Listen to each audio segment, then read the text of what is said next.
Ustadz bernama Arman menjadi sasaran penembakan di depan rumahnya di Kelurahan Kunciran, Kecamatan Cipondo, Tangerang, Banten. Ustadz Arman alias Alex ditembak usai sholat maghrib dari masjid. Menurut keterangan Ketua RW, pelaku diduga 2 orang yang sudah menunggu di halaman rumah korban. Setelah menembak korban, kedua pelaku langsung melarikan diri.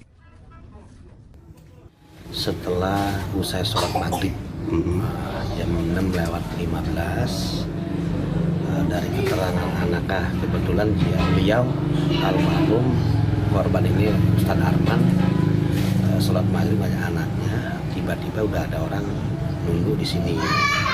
Kalau bahasa sih cegat lah, cegat ini ya terjadi.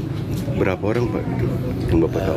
Pelaku itu yang nembak 1, tapi ditunggu sama temennya pelaku itu naik motor.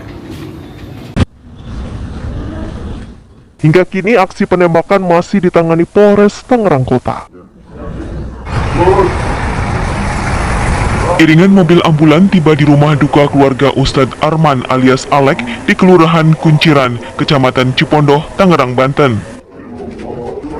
Kedatangan jenazah Arman yang dikenal sebagai guru ngaji disambut isak tangis istri korban, Siti Rohmayanti. Sang istri tak rela melepas kepergian suaminya yang juga meninggalkan 3 anak. Dia mah, kan kalau saya tinggal bentar aja dia mah nggak bisa.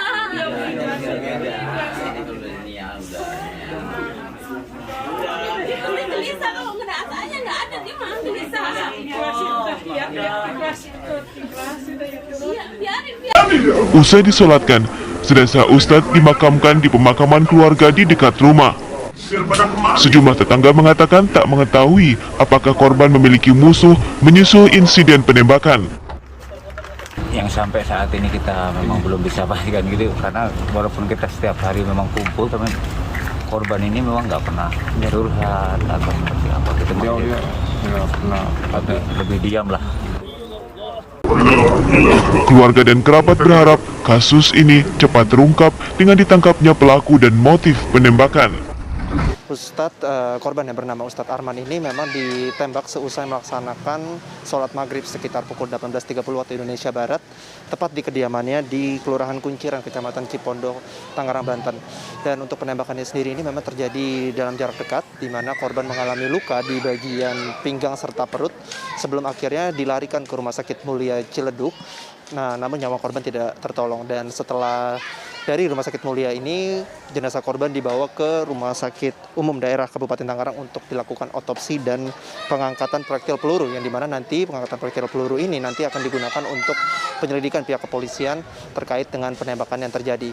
Dan untuk jenazah sendiri tadi sudah selesai disalatkan dan dimakamkan pada tepat pukul 12.35 waktu Indonesia Barat di pemakaman keluarga yang terletak di samping rumah korban di Kecamatan Cipondo, Kota Tangerang. Dan untuk saat ini penyelidikan masih terus dilakukan oleh pihak kepolisian, yaitu juga dari Polres Metro Tangerang Kota terkait dengan penembakan yang dilakukan ini. Dan memang untuk berdasarkan keterangan dari warga serta saksi, bahwa untuk pelaku yang menembak korban Ustadz Arman ini menggunakan jaket ojek daring dan telah melakukan pemantauan di sekitar rumah korban beberapa hari sebelum terjadinya penembakan. Dan hingga saat ini juga masih terus dilakukan penyelidikan dari pihak kepolisian, di mana untuk korban sendiri Ustadz Arman meninggalkan seorang istri dan 3 orang anak. Dan berdasarkan keterangan dari warga serta saksi yang ada di sekitar kediaman korban, bahwa Ustadz Arman memang dikenal sebagai pribadi yang baik dan sering kediamannya dikunjungi warga untuk melakukan terapi alternatif. Dan untuk saat ini masih belum ada keterangan resmi yang diberikan oleh pihak kepolisian terkait dengan perkembangan dari kasus penembakan Ustadz Arman ini.